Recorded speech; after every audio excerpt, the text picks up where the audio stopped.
Hello everyone, today we're going to start the chapter 3, The Haunted Inn, written by Suzanne Price. Do you know, dear students, ghosts have always captured the imagination and fascination of man.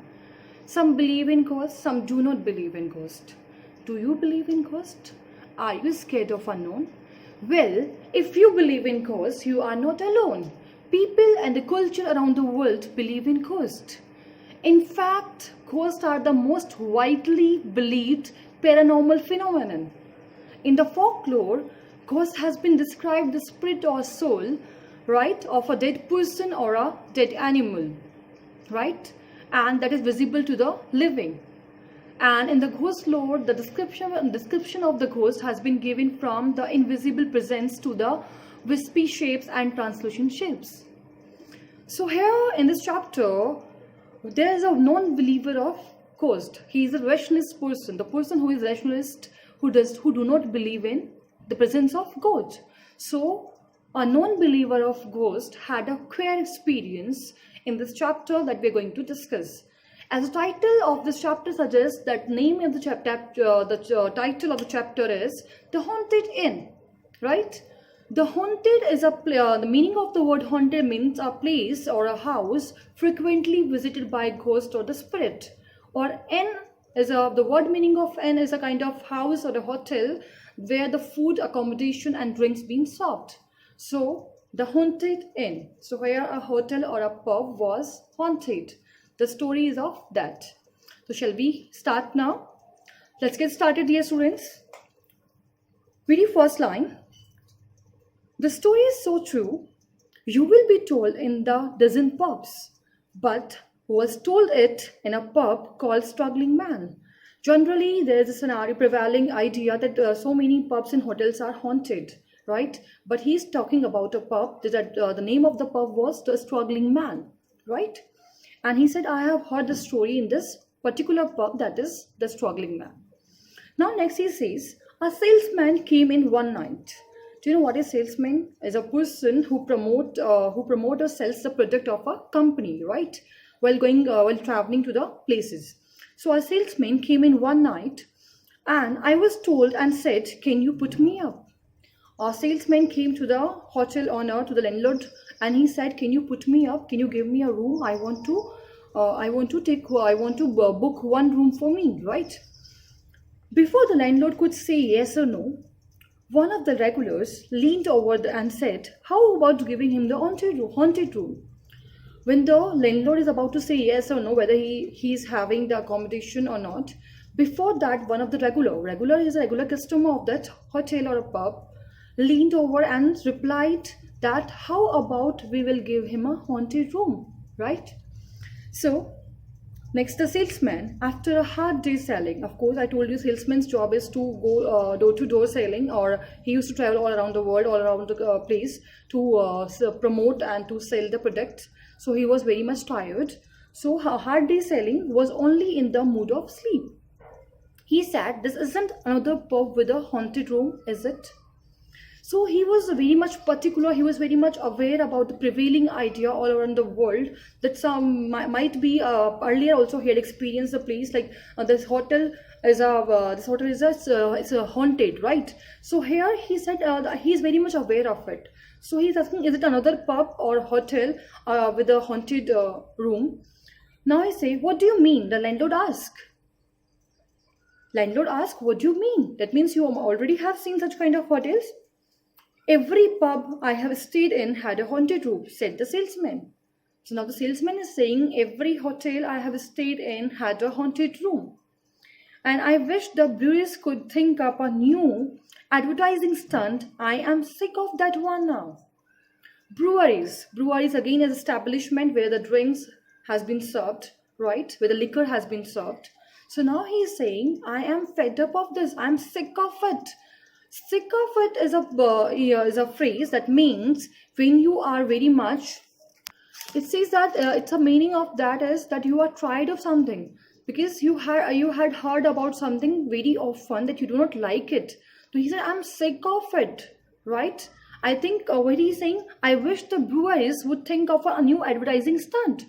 So he is thinking, rather than every hotel is saying that we are having a haunted room, better all the breweries and the pubs, they should think about some other publicity stunt. According to salesman, haunted room in every hotel is just an publicity stunt, right? So what he's trying to say, we can say that publicity stunt means it's a planned action to attract the travelers, to attract the customers, right? So according to salesman, haunted room is just a publicity stunt, right? So now in the next page, that landlord was hurt. I beg your pardon, but my pub really is haunted. So now the landlord was hurt because he was very genuine person. He was telling him genuinely that he has a haunted room. His pub was haunted. I beg your pardon, sorry sir, but my pubs really is haunted. What by? Asked the salesman. A grey lady? So he's asking, haunted by whom? A grey lady? A green lady? A yellow come purple with orange sports lady? It is a lady of one color or another. So salesman who had prior experience in the previous pub, where the hotel owner or landlords, they are having the publicity stunt of attracting the customers while telling that hotel room is haunted by the yellow lady and the green lady and the grey lady. So he is sick of it.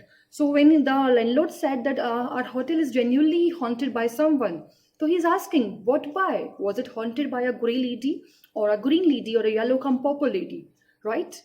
So the salesman here, he's not serious whatever the landlord is saying, because he knew that it is a publicity stunt played by all the hotels. Now, next paragraph. I have never seen it, so I don't know what it is, said the landlord.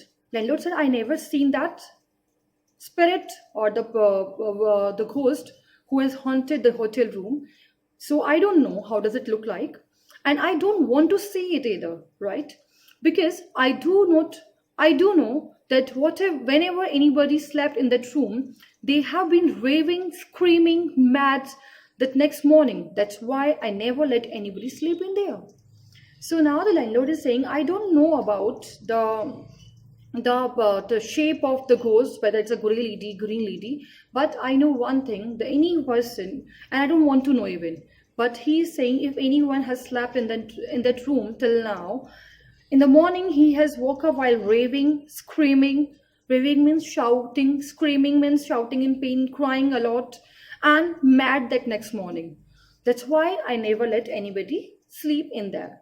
So he says that's why I did not allow any traveler to sleep in haunted room, because it is, if next day the experience of the person who had slept in that room was like that, he was screaming, he was shouting, he become crazy.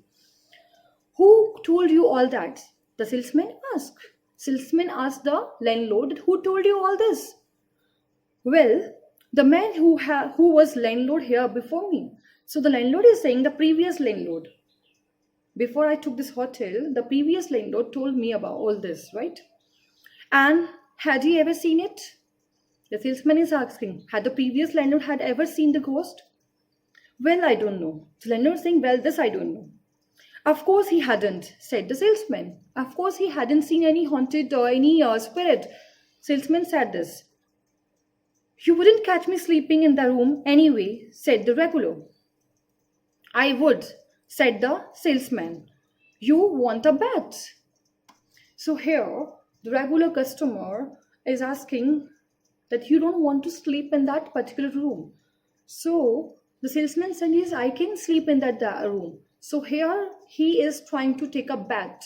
Here there's a bet between the salesman and regular, because salesman is a person who do not believe in ghost, right? Whereas a regular is a customer who think that there's a ghost in the haunted room. So there's a bet between the salesman and the regular person, regular customer. Don't start that, said the landlord.